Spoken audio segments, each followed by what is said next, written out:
Hello बच्चों, कैसे हैं आप सब। स्वागत है आपका सेल्फ फ्यूचर एकेडमी में। बच्चों, इससे पहले हमने अरिहंत की बुक के देख लीजिए। आपको मैं अरिहंत की किताब दिखा देता हूँ। ये इस तरह की किताब आपको मिलेगी। अरिहंत की किताब है ये, कक्षा 6 जवाहर नवोदय विद्यालय के लिए 2022 के। आप 2023 के लिए लेना, उसमें ज्यादा कोई अंतर नहीं है, सिर्फ एक क्वेश्चन पेपर का अंतर मिलेगा आपको। तो इसी क्रम में हमने विगत वर्षों में पूछे गए प्रश्न, जो हमारा पहला चैप्टर चल रहा था, यहाँ पे देखिए हमारा पहला चैप्टर कौन सा था। हमारा पहला चैप्टर संख्या एवं संख्या पद्धति चल रहा था। इसमें हमने 2 क्लासें कर ली हैं और आज हमारी इसी क्रम में तीसरी क्लास है। हमने इससे पहली क्लास में विगत वर्षों में पूछे गए प्रश्न के प्रश्न संख्या 1 से लेके प्रश्न संख्या 17 तक कंप्लीट कर ली है और आज हम इसी क्रम में आगे चलने वाले हैं। तो प्रश्न 17 तक आप कंप्लीट कर चुके हो। अगर आपने वो क्लासें नहीं देखी हैं तो प्लीज सबसे पहले जाके उन्हें देखिए, तभी आगे से समझ में आने वाली है। और अगर आपने उससे भी पहले सबसे पहली एक वीडियो थी बेसिक पार्ट की, वो नहीं की है तो सबसे पहले आप उसे कीजिए, क्योंकि उसके बिना आपको कुछ भी समझ में नहीं आने वाला है। तो आप उसे जरूर कर लीजिए, उसके बाद ही आप इस क्लास को देखिए तो आपके बेहतर समझ में आएगी। ठीक है, चलिए क्वेश्चन नंबर 18 पे चलते हैं, क्योंकि हमने 17 तक कर लिए हैं। तो चलिए पढ़ते हैं क्वेश्चन नंबर 18। यहाँ पे देखते हैं क्वेश्चन नंबर 18 में क्या लिखा हुआ है। बड़ी से बड़ी 7 अंकों की संख्या तथा छोटी से छोटी 8 अंकों की संख्या का अंतर। तो बच्चों, मैंने इससे पहले बताया था कि संख्या कितनी भी बड़ी हो और कितनी भी छोटी, जिस संख्या में अंक ज्यादा होंगे वो बड़ी होती है और जिस संख्या में अंक कम होंगे वो छोटी होगी। मतलब कहने का यह है कि 7 अंकों की जो संख्या है बड़ी से बड़ी, वो भले ही बड़ी से बड़ी लिखी हो लेकिन वो 8 अंकों की से छोटी होगी। तो हमें तो अंतर बताना है, तो हम 8 अंकों की संख्या, छोटी से छोटी 8 अंकों की संख्या का अंतर बड़ी से बड़ी संख्या से आपको बता देंगे। तो हमें क्या करना है, यहाँ पे लिखना है 8 अंकों की छोटी से छोटी, ध्यान से देखते रहिए बच्चों, छोटी से छोटी संख्या लिखनी है। 8 अंकों की छोटी से छोटी संख्या लिखनी है तो 1 लेना है और 1 के पीछे 7 जीरो लगा देनी है। 1 2 3 4 5 6 और ये 7। फिर हमें लिखनी है 7 अंकों की बड़ी से बड़ी संख्या, बड़ी से बड़ी संख्या। ध्यान से देखिए बच्चों, 7 अंकों की बड़ी से बड़ी लिखनी है तो हमें 7 बार 9 लिखना होगा। तो पिछली तरफ से क्रम से लिखें 9 9 9 अंक के नीचे अंक लिखते चले बच्चों, 9 9 9 और ये 9। अब गिन लीजिए एक बार, 1 2 3 4 5 6 7 और इनका अंतर करना है तो यहाँ पे घटा का चिन्ह लगा दिया और हमें इनका अंतर करना है तो अंतर कर देंगे। देखिए बच्चों, यहाँ से यहाँ दाएं लेंगे, लेते लेते यहाँ पहुंच जाएंगे। 10 10 में से 9 जाएंगे, 1 बचेगा। यहाँ पे 0 आएगी, फिर 0, फिर 9 में से 9 जाएंगे 0, फिर 9 में से 9 0 0 0। तो इसे 0 0 0 1 कहे या आपका आंसर 1 कहे तो यहाँ पे आपका एक आंसर हो जाएगा। उम्मीद है ये सवाल आपको समझ में आ चुका होगा। ठीक है बच्चों, ध्यान से देख लीजिए। ये इस तरीके से आपका क्वेश्चन नंबर 18 इस तरीके से हो जाएगा। चलिए क्वेश्चन नंबर देखिए, एक आपका ये आंसर यहाँ पे लिखा हुआ है। क्वेश्चन नंबर 19, निम्नलिखित संख्याओं में से सबसे बड़ी संख्या कौन सी है। तो जो सबसे बड़ी संख्या है वो हमें बतानी है। इसी क्रम में ध्यान से देखना है बच्चों, सबसे बड़ी संख्या बतानी है। इसे तो हम देख के यहीं पे बता देंगे। तो यहाँ पे लिखा है 7122, 7211, 7212 और 7221। तो कौन सी संख्या बतानी है हमें, सबसे बड़ी संख्या बतानी है। तो सबसे बड़ी संख्या कौन सी होगी बच्चों, 7200, ये 11 है, ये 12 है और ये 21। तो 7221 सबसे बड़ी संख्या आपकी हो जाएगी। तो आपका ये आंसर हो जाएगा। यहाँ पे आप इसे सही कर देंगे, यहाँ पे टिक कर देंगे इसे सही। चलिए अगला सवाल 20, क्वेश्चन नंबर 20 जैसा सवाल है, इसके जैसा सवाल क्वेश्चन नंबर 8 है, बिल्कुल सेम टू सेम है। तो हमने इसमें बच्चों को बताया था कि बच्चों देखिए, आप यहाँ पे लिखा हुआ ध्यान से देखना है आपको। यहाँ पर आपके सामने लिखा हुआ है 4300 गुना 3 गुना 10 गुना 0 गुना 10। तो बच्चों आपको गलती नहीं करनी है। जो बच्चे पिछली क्लास देख चुके हैं वो इसे बहुत जल्दी बता देंगे। तो कुछ बच्चे यहाँ पे गलती ये करते हैं कि 4300 गुना 3 में करते हैं, फिर 10 में, और बाद में देखते हैं कि 0 की गुना है तो ये तो सारा 0 हो जाएगा। तो सबसे पहले आपको सारा पढ़ना है और सारे के सारे में सभी जगह गुना का चिन्ह है। 0 की किसी भी संख्या में गुना करेंगे तो क्या उत्तर जाएगा, 0 आपका आंसर बन जाएगा। तो आपका आंसर 0 हो जाएगा। चलिए क्वेश्चन नंबर 21 देखते हैं। यहाँ पे लिखा हुआ है 4 अंकों की सबसे बड़ी तथा सबसे छोटी संख्याओं का योगफल। 4 अंकों की सबसे बड़ी लेनी है और 4 अंकों की सबसे छोटी लेनी है, उसका क्या बताना है, योगफल। ये क्वेश्चन नंबर आपका 21 है, ध्यान से आपने देख लिया होगा। तो हमें करना है 4 अंकों की बड़ी संख्या। तो 4 अंकों की बड़ी संख्या आप जानते हो, बड़ी संख्या लिखनी है तो उतनी बार 9 लिखते हैं 4 अंकों की, और 4 अंकों की छोटी लिखते हैं। ये अंकों की छोटी लिखी और बड़ी लिखी, मतलब बड़ी से बड़ी और छोटी से छोटी की बात कर रहा हूं मैं। तो ये 4 अंकों की छोटी से छोटी संख्या लिखी, तो 4 अंकों की छोटी से छोटी 1 के पीछे 1 कम 0, और इनका क्या करना है बच्चों, यहाँ ध्यान से देखिए, का योगफल करना है। तो इन्हें जोड़ देंगे, जोड़ का चिन्ह यहाँ लगा सकते हैं, यहाँ लगा सकते हैं, हमें तो जोड़ना है। 9 9 9 और 9 और 1 10 हो जाएगा ये, तो आपका 10 9 9 हो जाएगा आंसर। तो यहाँ पे आपका आंसर बी मतलब सेकंड आंसर आपका करेक्ट हो जाएगा। चलिए इससे अगला सवाल देखते हैं, क्वेश्चन नंबर 22। ध्यान से देखना है बच्चों, आपको इसमें कोई भी इशू नहीं है। क्वेश्चन नंबर 22 यहाँ पे लिखा हुआ है 16,813 को लिखा जाता है। 16,813 की बात की गई है। ध्यान से देखिए 16,813, किसी भी संख्या को पढ़िए, आसानी से आप ऑप्शन से जवाब दे देंगे। तो इकाई, दहाई, सैकड़ा, हजार, 10,000, ये तो नहीं बनेगी 16 लाख। इकाई, दहाई, सैकड़ा, हजार, 10,000, लाख, ये लाख में बनी है, मतलब 1,60,830 बनेगी। इसे पढ़िए इकाई, दहाई, सैकड़ा, हजार, 10,000, लाख, 10 लाख, तो 16,813 तो यही बनेगी बच्चों। एक बार इसे भी देख सकते हैं, इकाई, दहाई, सैकड़ा, हजार, 10,000, लाख, तो 16,813 कौन सी बनी, ये वाली संख्या बनी। ठीक है, चलिए क्वेश्चन नंबर 23 की तरफ। क्वेश्चन नंबर 23 लिखा हुआ है संख्या 214.56 में अंक का 5 के स्थानीय मान क्या है। 214.56 में अंक 5 का स्थानीय मान क्या है, इस तरीके से पूछा गया है। तो 5 का स्थानीय मान अगर देखोगे तो आप यहाँ पे दशमलव वाले में कुछ अलग पढ़ा जाता है, तो चाहो तो आप इस क्वेश्चन को अभी के लिए रोक सकते हैं। इस क्वेश्चन को मैं क्लास के लास्ट में, इस तरह के क्वेश्चन 1-2 क्वेश्चन और होंगे तो क्लास के लास्ट में करा दूंगा, तो आप इस क्वेश्चन को फिलहाल के लिए छोड़ दीजिए। वैसे मैं बता दूं कि दशमलव से इधर को पढ़ते हैं तो यहाँ से दशांश, शतांश इस तरीके से पढ़ा जाता है। तो मैं इसको चलिए देख लेते हैं एक बार इसे। चलिए बच्चों इसे हम कर ही लेते हैं क्वेश्चन नंबर 23 को। तो क्वेश्चन नंबर 23 में पूछा गया है संख्या के अंक का 5 का स्थानीय मान बताना है। तो इसमें दशमलव आई है बच्चों, अगर दशमलव ना हो तो दशमलव अगर नहीं होती, मान लीजिए दशमलव नहीं है, तो 5 का स्थानीय मान बनेगा 50, और स्थानीय मान अगर दशमलव वाला है तो दशमलव से इधर अलग चलते हैं और दशमलव से इधर अलग चलते हैं। मतलब अगर हमें इस तरीके से, मैं संख्या यहाँ लिख लेता हूँ 214 यह आपका 23वां सवाल है, 214.56। तो इधर से चलेंगे तो इकाई, दहाई, सैकड़े के रूप में चलते हैं, और इधर चलते हैं तो दशांश, और इसे बोलते हैं हम शतांश। फिलहाल के लिए आप इतना ही समझे बच्चे।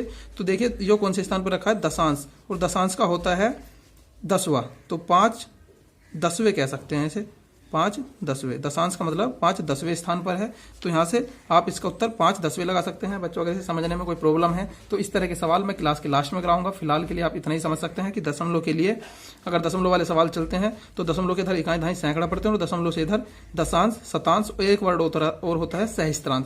तो देखते हैं ये दशांश पर रखा, दशांश का मतलब 5 10वें स्थान पर है, शतांश का मतलब 6 100वें स्थान पर है।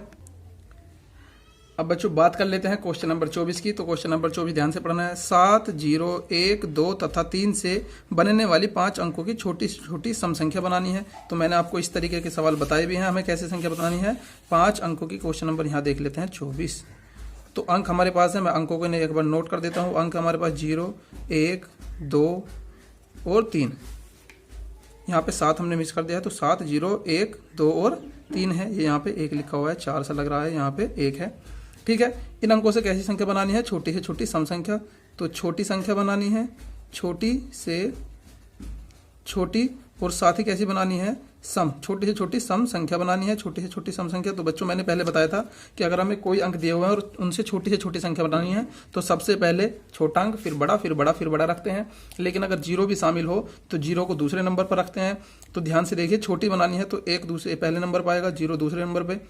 छोटे से छोटे की बात करते हैं, फिर हमारा आएगा यहाँ पे 2, फिर यहाँ पे 3, और फिर यहाँ पे 7। ये हमारी छोटी से छोटी संख्या है। लेकिन हमसे क्या पूछा है, हमसे पूछा गया है छोटी से छोटी सम संख्या। तो बच्चों लास्ट का अंक देखिए, ये 7 है। तो क्या आप इसे छोटी से छोटी सम संख्या कहेंगे? ये सम संख्या नहीं है, क्योंकि अगर सम संख्या होगी तो लास्ट में 0 या इकाई अंक सम संख्या मिलेगा। तो ये छोटी से छोटी संख्या नहीं है, तो हमारा ये आंसर तो हो जाएगा गलत। लेकिन आप ध्यान से देखोगे तो देखिए ये आपका ऑप्शन में रखा हुआ है, ये सिर्फ मैंने आपको दिखाने के लिए यहाँ दिया है। तो हम छोटी से छोटी सम संख्या कैसे बनाएंगे, ये तो गलत है। 1 0, अगर मैं 3 को पीछे रखता हूँ, मान लीजिए मैंने 3 रख दिया, तो भी ये विषम बनेगी। तो मुझे यहाँ 2 को पीछे रखना पड़ेगा। तो 3 7 और 2, ये हमारा आंसर होगा, 3 7 और 2। तो पहला वाला हमारा आंसर हो जाएगा। ठीक है बच्चों, ध्यान से पढ़ना है। चलिए आगे देखिए, निम्न में से कौन सी अभाज्य संख्या है। तो आप देख सकते हो अभाज्य संख्या वे संख्या होती हैं, इसके बारे में भी हम पिछली क्लास में बता चुके हैं। तो अभाज्य संख्याओं की पहचान क्या है बच्चों, अभाज्य संख्या वे संख्या होती हैं जो सिर्फ अपने आप से कटती हैं। तो ऐसी संख्या जो सिर्फ अपने आप से कटे वो अभाज्य है। चलिए देखते हैं। 91 अपने आप से नहीं कटेगी। ये शायद 91 का पहाड़ा पड़ेगा, सॉरी 91 देखते हैं किससे कटेगी। तो 13 7 91, ये 7 से कट जाएगी और 13 से भी कटती है। ये 3 से कट जाएगी, 95 भी कटती है। तो यहाँ पे आपका आंसर 97 हो जाएगा। 97 आपकी, यहाँ देखिए 97 आपकी अभाज्य संख्या है, तो 97 आपका आंसर हो जाएगा। चलिए इसी क्रम में अगला क्वेश्चन देखते हैं। ध्यान से देखना है बच्चों बिल्कुल।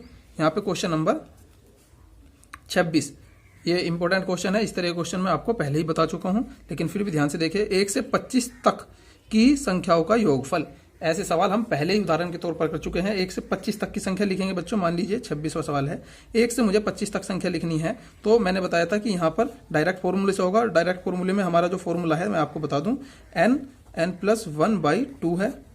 किसका फॉर्मूला है बच्चों?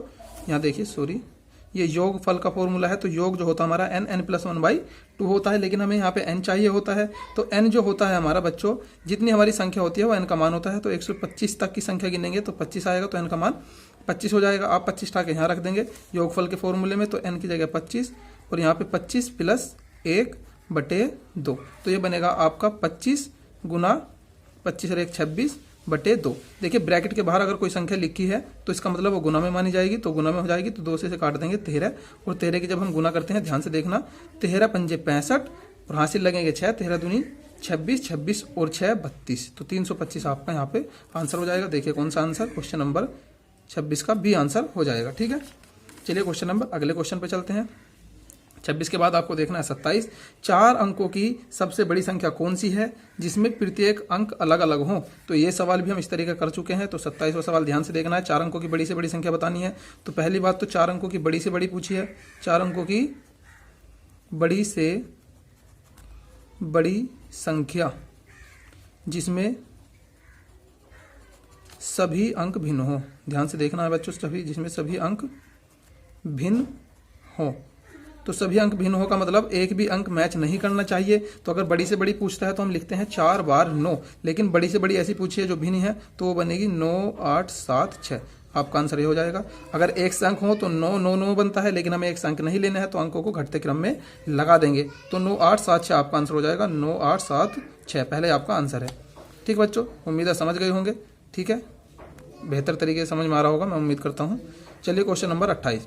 संख्या में किस अंक का स्थानीय मान सबसे अधिक है? तो देखिए बच्चों, अगर 6 का स्थानीय मान की बात करता हूँ, मैं इसे देख रहे हैं, यहाँ पे आप देख लेंगे 28वां सवाल। तो संख्या हमारे पास 3 7 6 0। देखिए 6 का स्थानीय मान क्या आएगा? 6। इसका आएगा 40। इसका स्थानीय मान क्या आएगा? 7 00। इसका स्थानीय मान 0 ही हो जाएगा। और इसका स्थानीय मान देखेंगे आप, प्लेस वैल्यू की बात हो रही है यहाँ पे सभी अंकों की। तो 3 1 2 3 4, तो 3 के पीछे 4 0 लगाएंगे तो सबसे ज्यादा स्थानीय मान किसका है? 3 का। तो यहाँ पे 3 का स्थानीय मान सबसे ज्यादा हो जाएगा। इस तरीके से आप इस सवाल को कर सकते हैं। 28वें का 3। अगला सवाल 29वां सवाल ध्यान से देखना है। छोटी से छोटी विषम संख्या जो इन अंकों से बनाई जा सकती है। आप अंक ध्यान से देखिए, यहीं से हम आपको इसे बता देंगे। छोटे से छोटी विषम संख्या क्वेश्चन नंबर 29 है। बच्चों ध्यान से देखना है, बिल्कुल भी मिस नहीं करना है। तो छोटे से छोटी विषम संख्या जो अंकों से बने, अंक आप यहाँ पे देख सकते हो। तो अगर छोटे से छोटी संख्या बनानी हो तो फिर हम क्या करते हैं, 1 0 वाले में 0 को दूसरे नंबर पर रखते हैं, 3 4 5। ठीक है, गिन लेते हैं अंक 1 2 3 4 5। हमारे पास भी कितना अंक है? 1 2 3 4 5। तो हमने छोटे से छोटी संख्या बना दी। अब देखते हैं ये विषम है या नहीं। तो इसके पीछे 5 है, तो ऐसी संख्या विषम कहलाती है। विषम संख्या के बारे में आप जान चुके होंगे क्योंकि हमने पहली क्लास में ही बता दिया था।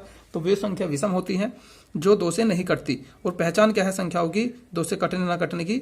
तो जिस अंक के लास्ट में 0 या 2 होगा तो 2 से कटेगी। 0 या 2 से कटने वाली संख्या होगी तो वो संख्या 2 से कटेगी। और अंक अगर ऐसा है कि 2 से ना कटता हो तो संख्या 2 से नहीं कटेगी। और 2 से नहीं कटेगी तो कैसी कहलाएगी? विषम। तो यही संख्या छोटी से छोटी है जो विषम भी है। और ये छोटी से छोटी पूछता तो यहाँ पे यही बनती। ठीक है बच्चों, क्वेश्चन नंबर 30 देखना है। वह छोटी से छोटी सम संख्या बनाइए या बताइए जिसका निर्माण इतने से होता है। तो इसमें अंक ध्यान से देखने, अंक मैं आपके सामने लिख दूं एक बार 30वें में। तो हमारे अंक क्या है? 0 1 2 3। हमें कैसी संख्या बनानी है सम? बच्चों अगर छोटे से छोटे की बात करूं तो बनेगी हमारी 1 0 2 3। लेकिन ये कैसी है? विषम है, क्योंकि यहाँ पे कितना आ गया? 3। सम तब बनेगी जब 0 या 2 से कटने वाला अंक होगा। तो ये सम नहीं है। तो हम क्या करेंगे, इसमें 3 को आगे रखेंगे और 2 को पीछे। तो हमारा आंसर ये हो जाएगा। अब यहाँ पे 2 आ गया तो इसका मतलब कैसी बन जाएगी? ये सम। तो इसे रख देंगे तो ये हमारा आंसर हो जाएगा। ध्यान से देखिए 1032। तो हमारा आंसर कौन सा हो जाएगा इसमें? 1032 4। ठीक है, चलिए क्वेश्चन नंबर 31 पे। क्वेश्चन नंबर 31 ध्यान से देखना है बच्चों, बहुत ही सही क्वेश्चन है, डायरेक्ट पूछ लिया जाता है। तो अगर डायरेक्ट पूछ लिया जाए तो किस तरीके से हमें करना है, मैं इसको आपको बताता हूँ। क्वेश्चन नंबर 31, 1 से 50 के बीच कितनी अभाज्य संख्या है?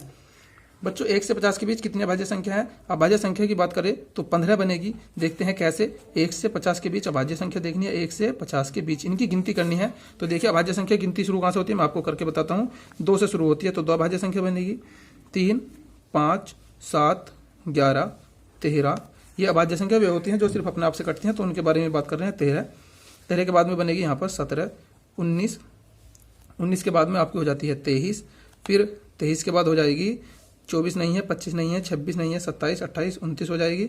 29 के बाद 31 के बाद 37 बनेगी ना, और 37 के बाद बन जाएगी ये 41, फिर 43, और फिर 43 के बाद बनेगी ये 47, और फिर 50 तक लेनी है। तो बस यहीं पर हमारा काम खत्म हो जाएगा। अब गिन लेते हैं इतने कितनी बनेगी, 1, 2, 3, 4, 5, 6, 7, 8, 9, 10, 11, 12, 13, 14, 15। तो इनकी संख्या कितनी है, 15। तो हमारा आंसर क्या हो जाएगा, संख्याओं में कितनी हो जाएगी ये 15। तो हमारा 15 आंसर ठीक हो जाएगा। चलिए अगला क्वेश्चन, सबसे छोटी अभाज्य संख्या क्या है? बच्चों देख सकते हो कि जो हमने बेसिक पार्ट कराया है उससे कितने क्वेश्चन है, एक भी क्वेश्चन ऐसा नहीं है जो उससे बाहर है। सभी क्वेश्चन हमारे उसी क्लास में से लग गए हैं, तो आप उस क्लास को जरूर देख लीजिए बच्चों। तो 1 से सबसे छोटी अभाज्य संख्या कौन सी है बच्चों? सबसे छोटी अभाज्य संख्या 2 है, क्योंकि अभाज्य संख्या शुरू ही 2 से होती है। ठीक है। क्वेश्चन नंबर 33 ध्यान से देखिए, लास्ट ही चल रहा है इस प्रश्नावली का। क्वेश्चन नंबर 33, 1 से लेकर 20 तक की सभी सम संख्याओं का योगफल ज्ञात कीजिए। सम संख्याओं के योगफल का फॉर्मूला बच्चे आप जानते हैं। सम संख्याओं के योगफल के फॉर्मूले की बात करें, यहाँ पे मैं लिखता हूँ इसे। ये हमारा क्वेश्चन नंबर 33, ध्यान से देखना। क्वेश्चन नंबर 33, 1 से 20 तक की सम संख्या लेनी है। 1 से 20 तक की सम संख्याओं का योग हमें बताना है। तो सम संख्याओं के योग का जो डायरेक्ट फॉर्मूला आता है वो होता है n+1। लेकिन बच्चों यहाँ पे हमारा जो मेन काम है वो n का मान निकालना है। तो n का मान क्या होता है? n का मान वो होता है जितनी हमारी टोटल संख्या है। तो 1 से 25 तक बात करते हैं। 1 से 20 तक है। 1 से 20 तक की सम संख्याओं का योगफल बताना है। तो 1 से 20 तक पूछा है, 20 नहीं कहा है, आपको ध्यान रखना है। अगर 20 कहे तो जब तक 20 ना हो तब तक गिनेंगे, और अगर 1 से 20 तक कहा है तो 1 से 20 के बीच में कहा है। देखिए मैं ध्यान से आपको बताता हूँ, 1 से 20 के बीच में कौन कौन सी सम संख्या बनेगी। 2 मैं आपको करके बताता हूँ, 2, 4, 6, 8, 10, 12, 14, 16, 18, और 20 के बीच में कहा है ना, 20 के बीच में कहा ना, 20 तक कहा है तो 20 भी होगी। तो देखिए गिनती में कितनी होगी, 1, 2, 3, 4, 5, 6, 7, 8, 9, 10 होगी ना। दोबारा गिन ले, 3, 3, 6, 3, 3 और 1, 10। तो 1 से 20 तक कहे तो आधी हो जाती है। मतलब अगर तक वाला क्वेश्चन आए तो उसमें जो n का मान होता है आधा होता है। अगर ऐसे कह देता है सवाल में, ध्यान से देखिए कि प्रथम 20 सम संख्याओं का योगफल बताना है, तो प्रथम 20 का मतलब जब तक 20 काउंटिंग में ना हो तब तक चलते रहना है। लेकिन अगर 20 तक कहे तो आप यहाँ पे देख सकते हो कितनी बनी है ये 10। तो n का मान यहाँ से कितना हो जाएगा 10। n का मान यहाँ पे 10 रखेंगे, गुना 10 प्लस 1, तो 10 और 1 11 हो जाएगा। तो 10 गुना 11 और 11 धाई 110 आपका इसमें आंसर हो जाएगा। 11 धाई 110। ध्यान से देखिए कौन सा आंसर है, इसी क्रम में हमारा आंसर है ये। ठीक है। क्वेश्चन नंबर 34 पे चलेंगे। प्रथम 15 विषम संख्याओं का योगफल कहा है। देखिए बच्चों प्रथम 15 की बात की है, ध्यान से देखना। प्रथम 15 विषम संख्याओं, प्रथम 15 विषम संख्याओं का योग कहे या योगफल एक ही बात है। तो इसका फॉर्मूला होता है n की घात 2। अब n का मान क्या है बच्चों, यहाँ जितनी हमारी संख्या है वही n का मान है। तो 15 विषम संख्या कैसे बनेगी, जब तक 15 ना हो तब तक चलते रहेंगे। 15 तक नहीं कहा है बच्चों, अगर 15 तक कहे तो आधी कर देंगे, 20 तक कहे तो आधी कर देंगे, 30 तक कहे तो आधी कर देंगे। लेकिन यहाँ तब तक चलना है जब तक संख्या कितनी ना हो जाए टोटल काउंटिंग में 15। तो n का मान कितना आ जाएगा यहाँ 15, और 15 की घात 2 लगी हुई है। 15 की घात 2 का मतलब होता है बच्चों 15 गुना 15, और 15 की घात 2 15 गुना 15 करेंगे तो 15 का वर्ग हो जाएगा। 15 गुना 15 की गुना आएगी 225। तो इसी क्रम में आपका आंसर ये हो जाएगा। ठीक है बच्चों, समझ गए। अब चलिए देखते हैं 50 से 90 के बीच की सभी अभाज्य संख्याओं का योग कितना है। 50 से 90 के बीच की सभी संख्याओं का योग बताना है। तो सबसे पहला हमारा क्या काम है कि हम क्या करें, 50 से, क्वेश्चन नंबर 35 है ये, हाँ 35 है। 50 से 90 के बीच, 90 के बीच की अभाज्य संख्या लिख लें पहले। अभाज्य संख्या अभाज्य संख्या लिखनी है, फिर क्या करना है उनका योग। तो 50 से लेकर 90 के बीच की अभाज्य संख्या लिखनी है और फिर क्या करना है उनका योग करना है। तो पहले हम संख्या लिखेंगे और फिर उनको जोड़ देंगे। तो 50 से बात करें, हमारे पास 51 नहीं है, 52 नहीं है, 53 हमारे पास अभाज्य संख्या है, 54 अभाज्य संख्या नहीं है, 55, 56, 57, 58, 59 अभाज्य संख्या है, 60 नहीं है, 61 है, 62 नहीं है, 63 नहीं है, 64, 65, 66, 67 है हमारे पास अभाज्य संख्या, 68 है, 68, 67, 68 नहीं है, 69 नहीं है, 70, 71, 72, 73 नहीं है, 73 अभाज्य संख्या है, 74, 75, 76, 77 नहीं है, 78, 79 अभाज्य संख्या है, 79, फिर 80, 80 नहीं है, 81, 82, 83, 83 अभाज्य संख्या है, 84, 85, 86, 87, 88, 89 शायद अभाज्य संख्या है, एक बार देख लेंगे। 89 और हमें कहाँ तक पूछिए, 90 तक पूछिए, 90 अभाज्य संख्या नहीं है। तो इस क्रम में हमें ये संख्या जोड़नी है। ध्यान से देखिए बच्चों, अब इनका हम योग करेंगे। आप ध्यान से देख सकते हो, यहाँ से हम योग करने वाले हैं। तो 3 और 9 12, 12 और 1 13, 13 और 7 20, और 1 21, 21 3 24, 24 और 9 33, 33 और 3 36, 36 और 9 45, हासिल लगे 4। ठीक है, 5 5 10, 10 6 16, 16 और 6 22, 22 और 7 29, 29 और 7 36, 36 और 7 43, 43 और 8 51, 51 और 8 59, 59 और 4 63। क्या आ जाएगा बच्चों, 63। तो आपका आंसर क्या आ जाएगा, यहाँ पे देख सकते हैं आप, इसमें यहाँ पे 635 आपका आंसर डी हो जाएगा। ध्यान से देखा बच्चों आपने। तो इस क्लास में हमने जो हमारे, देख लीजिए एक बार, ये आपके सामने पूरा क्वेश्चन मैंने यहाँ पे रख दिया है।